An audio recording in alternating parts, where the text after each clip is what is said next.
नमस्ते शुभ सन्ध्या। अहिले साँझको 8 बज्न आँटेको छ, तर तपाईँहरू देख्न सक्नुहुन्छ झल्ल घाम लागेको छ म बसेको ठाउँमा।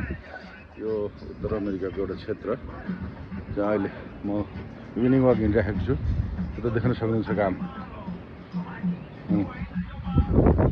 प्रकृति भनेको प्रकृति नै होला। यतातिर घाम लागेको छ, अर्कोतिर इन्द्रेणी ल्यान्ड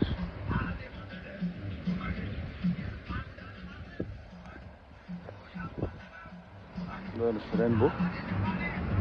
पृथ्वी र प्रकृति जुनसुकै कुनामा पुगे पनि एउटै कुरा हो। जुनसुकै कुनामा पुग्नुहोस्, हावा पानी माटो घाम जाडो गर्मी रुख बिरुवा एउटै नै हो। मानव पनि स्वभाव पनि एउटै, रुने हाँस्ने कराउने खुसी हुने दुःखी हुने। त्यसकारण अपार छ प्रकृति सृष्टि। शुभ सन्ध्या। अब शुभरात्रि भन्ने बेला भइसक्यो कतिपय ठाउँमा, तर पनि अहिले यहाँ पनि समय अनुसार 8 बज्दा शुभरात्रि भइसक्नु पर्ने। बल्ल 8 बजे माथि नै घाम छ, 9 बजे मात्रै घाम अस्ताउँछ। एनिवे शुभ सन्ध्या, शुभरात्रि, शुभ सपना।